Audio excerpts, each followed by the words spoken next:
Hey, this is Avi Gutman with another Ask Me Anything event brought to you by quantreasoning.com.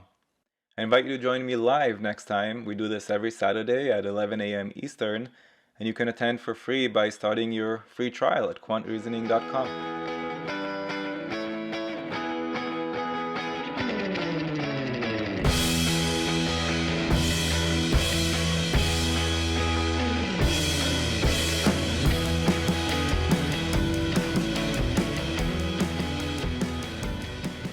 So I want to call your attention in this question to the fact that we have an additive operation in there, addition and subtraction, and we have a multiplicative operation there as well.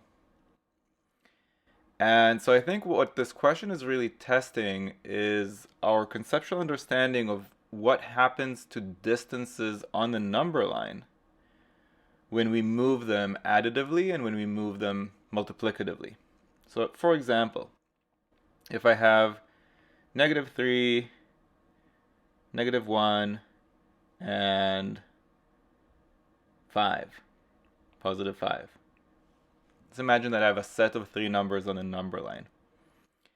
If I add 10 to each of them, what will happen to the distances among them? I mean, I have a distance of 2 here, and I have a distance of 6 here. If I just increase each number by 10, so they'd be 7, 9, and 15, what happens to the distances among them? And you'll realize that the distances don't actually change. The distances among 7, 9, and 15 are the same as the distances among -3, -1, and 5. So an additive transformation to a set of numbers on the number line doesn't impact the distances among those numbers. On the other hand, if, say, I double each of these numbers, so you'd have -6, -2, and 10, what happened to the distances among them? Now I have a distance of 4 and a distance of 12. And what happened to the distances among them is the distances doubled as well, just as the numbers themselves doubled. I think that's the concept that this question is trying to test. Now, I'd probably start with statement 2, just because statement 2 only gives us one of the two temperatures. I just don't see how knowing just one of the temperatures would be enough to find the difference between the temperatures, whether you're changing scales or not. So I think you can probably eliminate B and D just based on that logic. But with statement 1 on its own, if we know what the difference between the temperatures was in one scale, right, and then you look at the conversion and you say, well, the -32 wouldn't impact the difference because of what we just saw here on the number lines. An additive transformation doesn't impact the distance on the number line between 2 points. But the 5/9 multiplication is going to impact it in exactly the same way. So if the difference between the temperatures was 45 in Fahrenheit, in Celsius it would be 5/9 of 45. And we don't actually have to calculate that because this is data sufficiency. We can already say that statement 1 is sufficient on its own. But just for fun, 5/9 of 45, you would reduce the factor of 9 there. You have a 5 left over there, so 5 times 5 is 25. So if you really wanted to know what's the difference between those temperatures in Celsius, it would just be 5/9 of 45, which is 25. And again, if you really understand that concept of additive transformation versus multiplicative transformation on the distance between points on the number line, then there's really you don't really need pen and paper for this question. Right? You would just say, well, 2 isn't sufficient on its own because it only gives me one of the temperatures, so I couldn't possibly find the difference.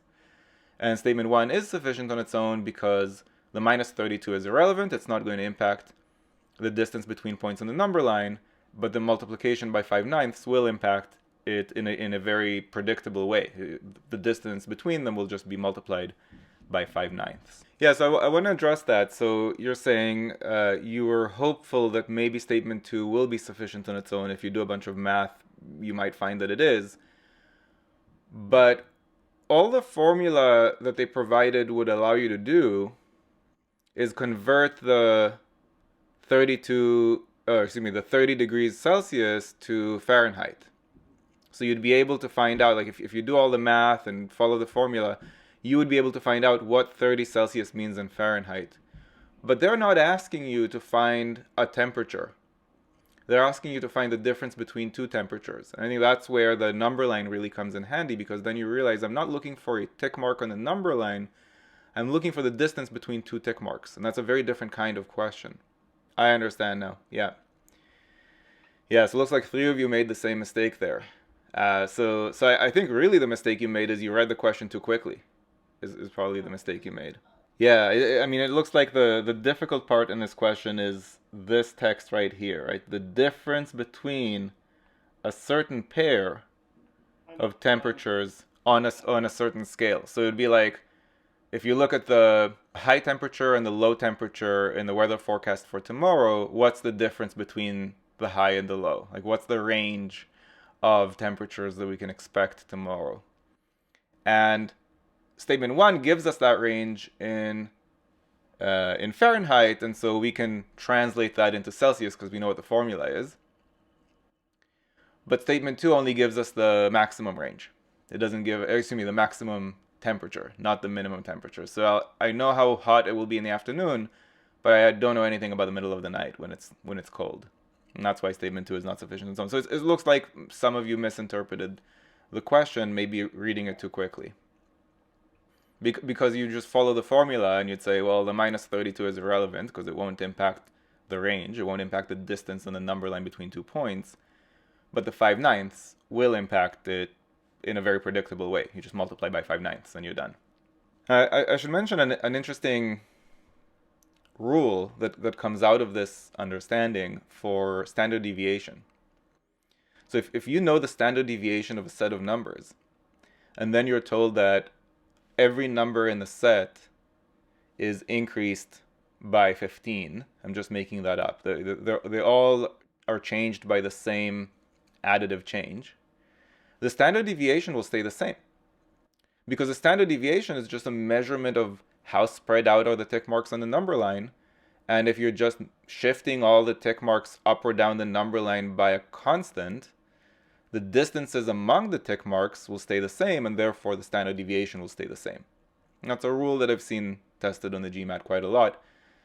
Similarly, if you're told that all of the tick marks in a set of numbers are changed multiplicatively, for example, every number in a set is increased by 20%. Then you can tell that the standard deviation of that set will also increase by 20%. Because all of the distances among the tick marks increased by 20%. If you're told that every number in a set was tripled, the standard deviation of that set will triple. If you're told that every number in a set was multiplied by -5, think about that. So what does the negative part mean? It means that whoever was to the right of 0 is now to the left of 0, and whoever was to the left of 0 is now to the right of 0. What would happen to the standard deviation if every number in the set was multiplied by -5? The standard deviation is just interested in the distances among the tick marks. It doesn't actually care where those tick marks are relative to 0. 0 is kind of an irrelevant point when it comes to standard deviation. It's only focused on the distances among the tick marks. So the negative part of multiplying by -5 doesn't really impact the standard deviation at all. So the standard deviation of the set would get multiplied by 5. A standard deviation is never negative because it's just measuring how big are the distances among the data points, essentially. So it wouldn't get multiplied by -5, it would just get multiplied by 5. I've seen that tested on the GMAT as well.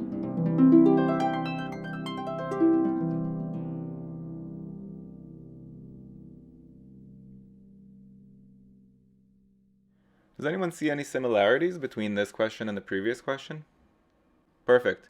Now when you say one number is increasing at a higher rate, careful with the word rate, because that sounds like, one is increasing by a bigger constant than the other, but they're both increasing by the same rate according to the free info. And I think really the key to solving this question is realizing that as you said, Chris, they're both increasing by the same percent. And, in terms of data sufficiency, I mean, statement 1 doesn't mention 1998 and statement 2 doesn't mention 1995. So are we comfortable saying that neither statement has any chance of being sufficient on its own? Okay, so this is down to C versus E. Now, as we learned from the previous question, if two numbers on the number line are changed by the same factor, they're both being multiplied by the same factor, then the difference between them will also get multiplied by that same factor. And when we combine these statements, we can figure out by what factor the distance between the two tick marks changed. It changed by a factor of 2440 over 2000. From that, I can figure out what was the percent increase. And if I can figure out the percent increase of the distance between the two tick marks, and I know that each tick mark grew by the same percent, because they told me that in the free info, then I can figure out what that percent is, because it's going to be the same percent. Which means that the correct answer is C. Now, just for fun, we can find what that percent is.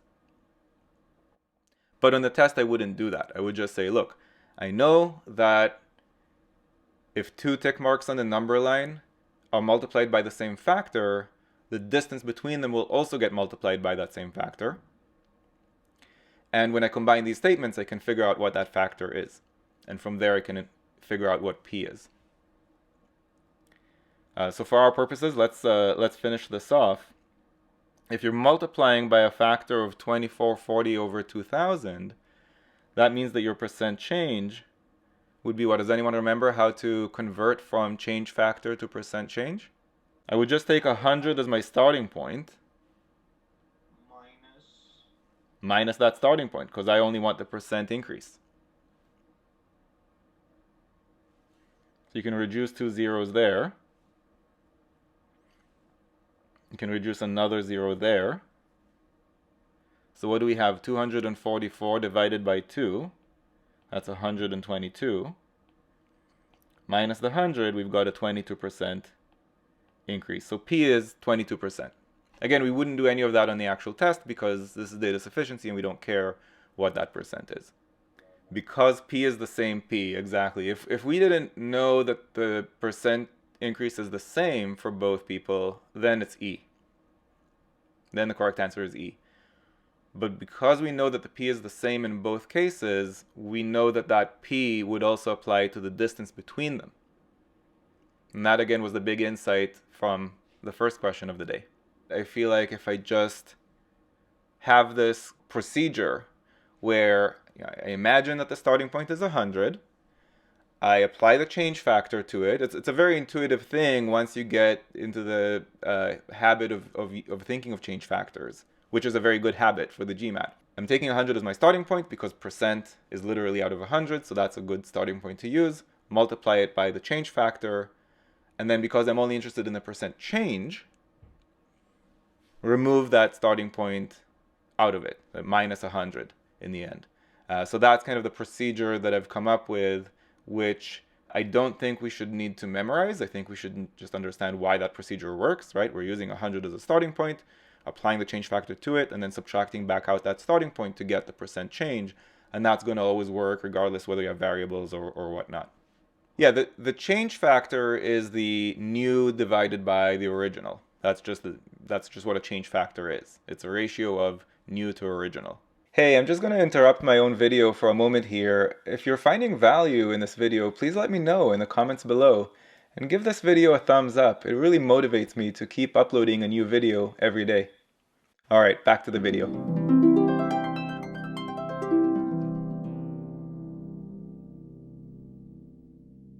So I wonder, can anyone identify any similarities between this question and the previous two questions? That's right. Yeah, in the first question we had a difference between a high temperature and a low temperature. In the second question we had a difference between one person's salary and another person's salary. And here we have a difference between revenues and expenses. And I think that's probably the reason why they gave us that long second sentence there in the free info, just to kind of establish who's bigger than whom. So if you were to draw a number line, of course the revenues and the expenses would both sit to the right of 0, because there'd be positive numbers, but this also tells us the relative order of those revenues and expenses. The revenues are to the right and the expenses are to the left. And that's true for both months. It's true for May and it's true for April. Now they are asking us to compare revenues or to compare expenses. What are they asking us to compare? What's the actual question asking about? The question is not asking us to compare revenues and it's not asking us to compare expenses. It's asking us to compare the differences of revenues and expenses in each month. That would be analogous to a question that's asking us to compare standard deviations of two sets. That would be the analogy. Because the standard deviation of a set doesn't actually care about the numbers themselves. What it cares about is the distances among those numbers. And whichever set has the greater distances among the numbers on average, that's going to be the set with the greater standard deviation. So that's what this question is making me think of, because it's asking which set, I mean in this case each set only has two numbers, but it's asking which set has a greater distance between the numbers. In other words, which of these sets has a greater standard deviation. We do also know from the free info that the revenues in May were 6% less than in April. So we are presented with a multiplicative change. Specifically, we're multiplying by 0.94 as we go from the revenues in April to the revenues in May. So I think maybe I'm ready to put pen to paper now. Maybe draw a number line. I'll put 0 here all the way on the left, because I know all the numbers we're dealing with are positive. I'm going to put the revenues of April here. And the revenues of May, I know, are going to be a little bit closer to 0. A little bit closer to 0, because this gets multiplied by 0.94. That's the change factor for the revenues in April. Now again, we are interested in comparing the distances of revenue and expense in April to revenue and expense in May. We want to know which of those distances is greater. Which statement do you all want to start with? I agree, that's right. I think it's fairly straightforward to see that statement 1 doesn't have a chance on its own of being sufficient, because as you said, statement 1 doesn't give us any information about the expenses, and the free info didn't give us any information about the expenses, so statement 1 can't possibly be sufficient. I'm going to go ahead and eliminate AD. Now, statement 2 is giving us the change factor for the expenses. Turns out that the expenses also got multiplied by a fraction, but it's not the same fraction. So this question is a bit harder than the previous. Remember the previous question with the salaries, and there each salary got changed by the same change factor. They both grew by p%. Here they have different change factors. So that's a bit more challenging. It's harder to think about. But we need to think about the distance. What's happening to the distance between the revenues and expenses in April and the revenues and expenses in May. So let's just draw here, for our purposes, let's have expenses in April, and I'm going to move that a bit to the left for expenses in May, and this change factor is 0.96. It's a bigger change factor.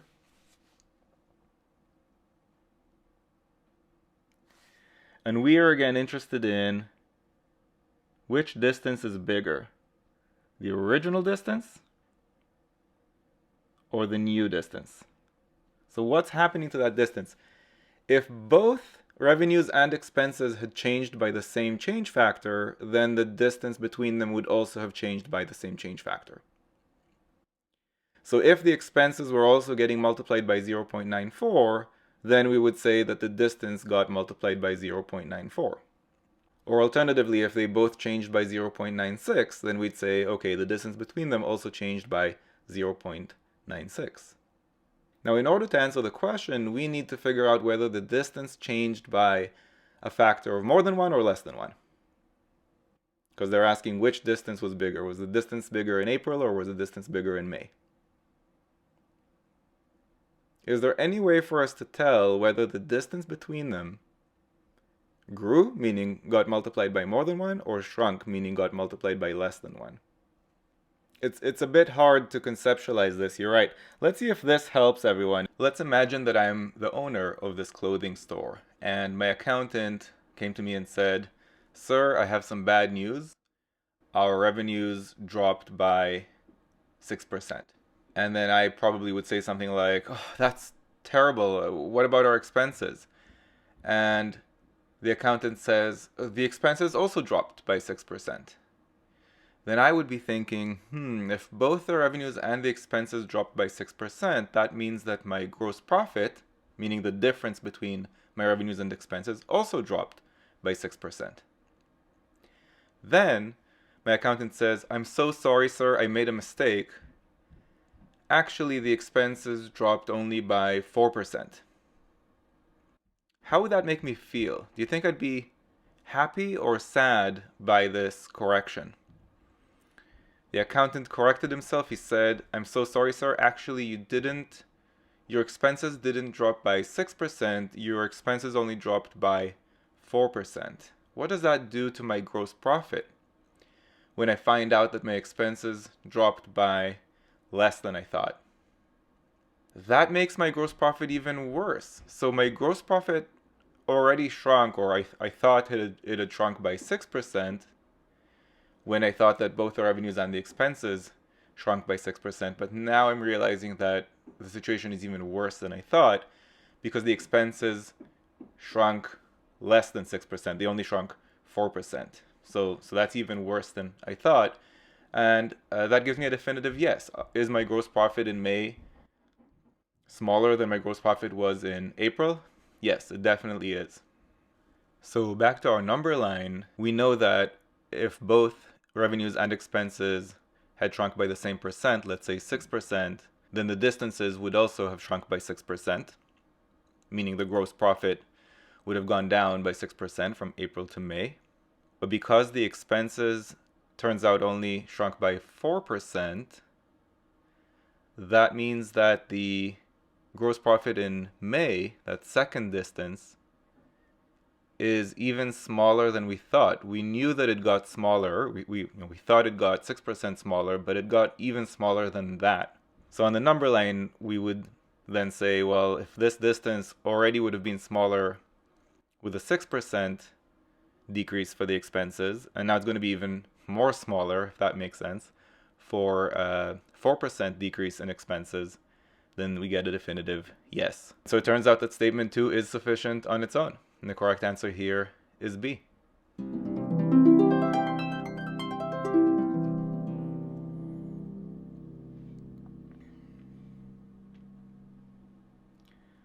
So when you all look at a 3-digit number, would you say that the 3 digits are equally important, just generally speaking? Like if you were in a game show and you knew there was a prize to be won, and the prize would be a 3-digit number of dollars, which of the digits would you want to have the most influence on? The hundreds digit, that's right. And then the second most important digit would be the tens digit, and the least important digit would be the units digit. So I think that's a concept that's important if we're going to solve this question. Because they're asking us to minimize the difference between these two numbers. It's funny, that's a theme that we had today. In every question, we're talking about the difference between two numbers. And we want to minimize that difference. So we should start, I think, by looking at the hundreds digit. What would you want to be true of the hundreds digit of the two numbers if we want to minimize the distance between them? I mean, in an ideal world, they would both have the same hundreds digit, but this question is not allowing for that possibility. So what would be the second best option? Exactly, you'd want to take two consecutive numbers as your hundreds digits for the two numbers, whether it's 1 and 2, or 2 and 3, or 6 and 7, or 7 and 8. Let's just keep that in our mind for a moment and start thinking about the tens digit. What would you want to be true, knowing that the hundreds digits will be different? What would minimize the distance between the two numbers in terms of the tens digits? The number that's greater, you want the tens digit to be as small as possible, and for the number that's smaller, the tens digit to be as big as possible. Perfect, really well said. The bigger number should have the smallest tens digit available, and the smaller number should have the greatest 10 digit available. Okay, I think we're ready to start putting pen to paper. So the smallest number available is 1, so I'm going to put that as the tens digit of the bigger number. And the biggest digit available is 8, so that would be my tens digit for the smaller number. For the hundreds digits, we said we would want consecutive integers, so I'm just going to take 2 and 3. So I'm putting 3 for the hundreds digit of the bigger number and 2 for the hundreds digit of the smaller number. Now, the digits that we haven't used yet are 6 and 7. Now remember, we want to minimize the difference between these two numbers, so where would I put the 6 and where would I put the 7? I'm thinking, put the 6 there and the 7 there, that would minimize the distance between them. If I do it the other way around, then that's a bigger distance. So I think we're done. What's the distance between 287 and 316? I would think of 300 as a friendly number in between there, and I would say, well, there's a distance of 13 here and another 16 here for a total of 29. Now, given that 29 is the smallest answer choice available, that increases my confidence that this is correct. Because I've proved that I can get 29, and there's no answer choice that's smaller than that. Yeah, I think you're right. I think that when I first saw this question, I definitely did start by thinking about the hundreds digits, but I realized there's quite a lot of ways to have consecutive integers for my hundreds digits, 1 and 2, 2 and 3, 6 and 7, 7 and 8. So then I thought, well, why don't I just hold that in my head for a moment, because there's a lot of ways to do that, and then focus on the next, the second most important digit, and then I put pen to paper. Once I've done all that thinking, then I put pen to paper, and from there, thinking about the units digit, at that point I only had 2 digits left, so that was a lot easier. There won't be, because, other than the one you have and the one I had, there won't be any more, because if you think about it, the 1 and the 8 were mandatory, and then you either go with 2 and 3, or with 6 and 7, and then these would be 2 and 3, or 3 and 2. Right, so that's the only leeway that we have there. So there are 2 different ways to get to the same answer of 29, but there are no other ways. It's just those 2.